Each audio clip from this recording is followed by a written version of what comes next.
So, y'all remember Sarah Boone, or do I need to remind you? Let's take a quick look. Yeah, guess what? I'm not wearing a bra today. I know. Isn't that naughty? Huh? You're what? You don't like that? Really? I don't have any sneakers on either. My toes are sweaty. They are. They are. Yeah, so that's the Sarah we're talking about today. Oh, Miss Sarah and her penmanship. Oops, she's done it again. Today, y'all, we're going to be reading very quickly through Sarah Boone's most recent letter. She is an appeal. We'll go over a quick 60-second overview for those who aren't familiar with the case. But yeah, she's still at it. Now, I have not been following her domestic or her family court stuff. I know several channels do. I know Tanika's 2 Cents and Hear Me Out, they do. And at some point, we're gonna definitely collab and talk about it because you know the tea is good. So I follow it through them, so be sure and check it out through them as well. And if I'm leaving other channels out to follow that, I apologize. Those are just the main 2 that I know of. That being said, for people who are like, who's Sarah? Who's the Boones? Are we talking about some Boone's Farm? I mean, kind of. Okay, let's be honest. But let's do a quick 60-second overview before we jump into everything. Sarah Boone is the Florida woman accused of killing her boyfriend, George Torres, in one of the most baffling and disturbing homicide cases we've seen in years. So back in February 2020, Boone told deputies that the two had been drinking and playing hide and seek at home, and George somehow got stuck inside a suitcase. Her explanation unraveled very quickly when investigators found cell phone videos of George inside that suitcase, begging to be let out, while Boone laughed and said things like, "That's what you get." Boone was charged with second-degree murder, and from that moment on, the case turned into an absolute procedural circus, with Boone firing attorneys, requesting new ones, fighting with the court over discovery, submitting her own handwritten motions that read like they were drafted on a roller coaster. Her long-delayed trial finally moved forward after multiple resets, mental health disputes, and Boone claiming the videos were taken out of context. The state argues that the evidence shows intentional cruelty, not an accident disguised as a parlor game gone wrong. Now, Boone would turn down a very sweet plea deal and end up being convicted and is spending the rest of her life behind bars. However, she is in the appeal process, but cannot seem to get past getting an attorney. This is a very normal thing for Ms. Boone. So you already know, if you're familiar with her, you're going to need to go ahead and buckle up for today's video. Grab your true crime blankie and grab your cup. And today, y'all, we're using the,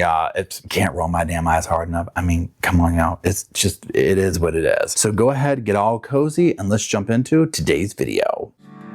Hey, hey, hey, welcome to the Sofa Squad. Sipping from the cup at hey, hey. Now hold on, everybody. Let's do a quick sofa sidebar now. Keep in mind, ain't no cop, ain't no doctor, ain't no lawyer, ain't no therapist, ain't none of that fancy credentialed stuff, okay? Only credentials we got up in here is my sass, and this sofa. Now keep in mind also, I'm just giving my opinions on very public information, so do your own research, come to your own opinions, and drop them off in the comment section. And while you're down there, if you do like what you see here at the Sofa Squad, drop a little like, drop a little comment, drop a little share. It helps the channel out immensely. Now let's get edition. Hello, Sofa Squad, and welcome back to the sofa. That's a sofa. That's a coffee cup. It's a Paul.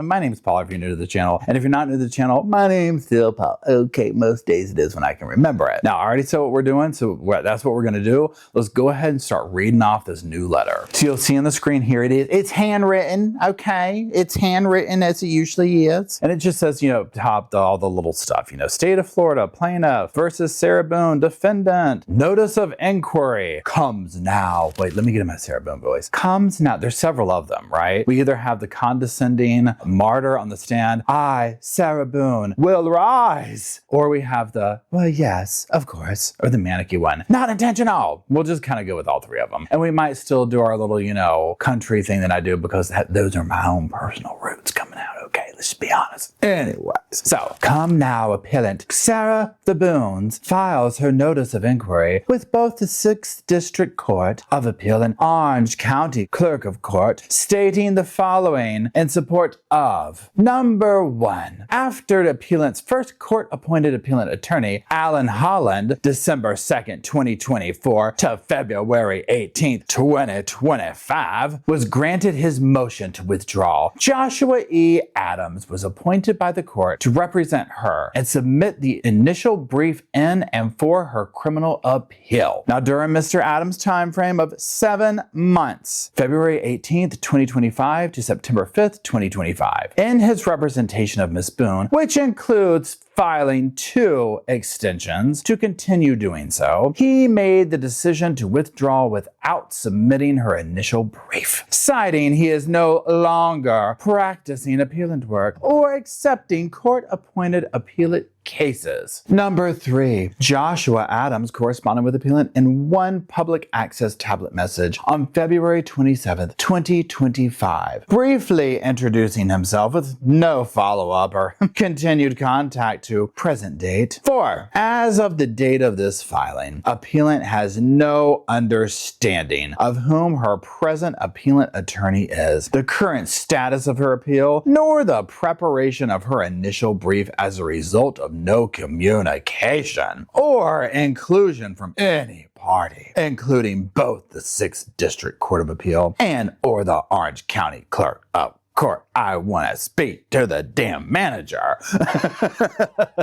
She is really upset over this one. Wherefore, appellant Sarah Boone respectfully files this notice of inquiry to request pertinent information regarding the updated name, contact phone, and address of the successor court-appointed counsel to represent her and the status of her appeal, including the filing of the initial brief in this matter. Submitted this 27th day of October 2025, Sarah the Boone's The Farms, coming to you live from Ocala, Florida. Now the last page is just all the little technical stuff here. She is very good, to do this. She's very, professional about it. I'll give her that. Now let's see what the judge had to say about it. Now the judge writes back and he says, amended order appointing counsel. This court under review of the court file and the instant cause hereby finds as follows, ladies and gentlemen. The court appointed David Maldonado, JD, to represent the defendant, the appellant, the Sarah the Boones, in this cause for purpose of her appeal on September 12th, 2025.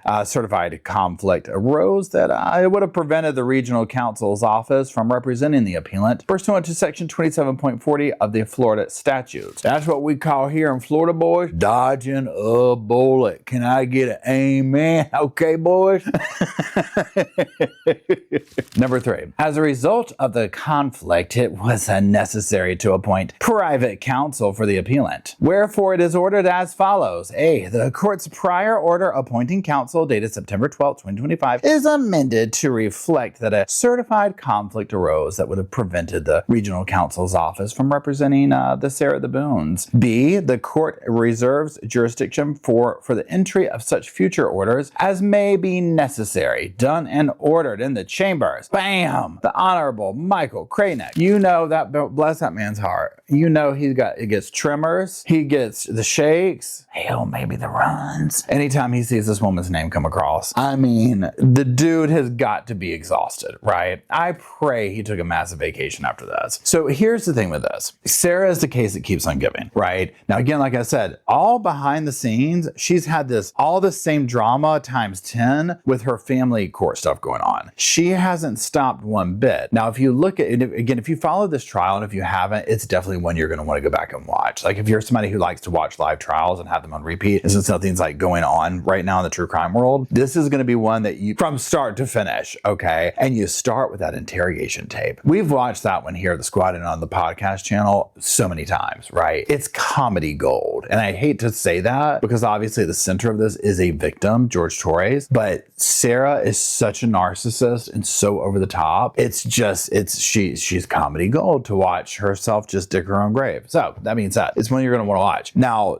opinions on this, 100%, we'll keep seeing this. This is what she does. And this is the thing. She gets her way usually. Now, getting her way doesn't always work in her best interest, right? There's a difference between getting your way and also that being the best decision for you, okay? It's not the case with her, okay? She got her way off of that trial. She's late and all that. She could have been getting close to like a halfway point, if not more, to go home. And instead she's doing a life sentence, right? All by her own doing. So there's that. So yeah, we're going to continue to see this. She's going to get her private counsel. Do I think there will be an appeal? Again, I'm not a lawyer or anything, so I don't know. To me, just from the sofa part, it's obviously clean and clean cut, right? She did it. She was convicted. Bam, done. I felt like the judge from Sofa Speculation Zone did a very good job at dotting his I's and crossing his T's. On that same note, if ever there was a case where there could be room for, someone, a higher court flipping it over, I could see it happening with this because so much went down and she represented herself. But then again, look at Daryl Brooks and there's that too. So I think the judge did a lot to preserve this. So I don't see them giving her a new trial, right? He went above and beyond for the Sarah for the Boones, and she squandered her chances. She could have taken that plea deal and been walking out. But I also think because Sarah is a perpetual victim and Sarah is a martyr, that she enjoys this. And probably being in jail or prison at this point is easier for her. I mean, sure, nobody wants to be in there, but it's easier for her in the way of like 3 hots and a cot type thing. She's sober. I mean, for the most part, like we make jokes about the toilet hooch and stuff, and who knows, but you could tell the difference between her when she was arrested, like the date of offense, versus like in court where she had filled out. She looked healthy again. She looked healthy. She looked whatever. And she has a little purpose. She's probably filing motions. And I mean, I'm being serious. She's probably filing motions for like honey buns and soups and stuff. Because at the end of the day, the way she writes these will be very useful to other inmates and whatnot. So she probably has her own little gig she's doing. I don't know who's sending her money or not sending her money. Maybe some of the other channels know that follow her case more closely, the family law one. But I would be curious. So yeah, I just think that this is going to be par for the course, and we're going to keep seeing this over and over and over until it's completely shot down, and she'll keep going and going and going. Because at the end of the day too, what else does she have to do? She loves this. She can cosplay a businesswoman. I want the businesswoman's lunch special. I invented Post-its, the whole 9 yards. So anyways, do you think she'll get a new trial? Let me know in the comment section. And while you are down there, if you could drop off some little sofas and pillows for myself, the puppies over there, Mr. Rosco and Spirit over here, and you, the Sofa Squad, who makes the channel possible. It would not be here without you. I greatly appreciate it. And until we all meet downstairs in that comment section to do all this, bam, I'll see y'all soon. I just wanted to say thank you again for watching the whole video, and also thank you for being part of the Sofa Squad. Special thanks to all the Patreon members, channel members from both of my channels, everybody who likes, shares, subscribes, comments in the comment sections. It helps the channel out so much. Now don't forget, I do have that other channel, the podcast channel. That's where we go live, we hang out, we talk. We have kind of sort of a schedule, but just be sure and check it out. I'll put it up here on the screen. And then like I said in the beginning of the video, if you want to follow me and Rosco on the Instagram, go on, check it out. It's right here on the screen again. But once again, thank you very much. I really appreciate you being part of the Sofa Squad, and I'll see you in the next video. Welcome to the Sofa Squad, sipping from the cup that hey, come laugh with the Sofa Squad. Can't roll my damn eyes hard enough.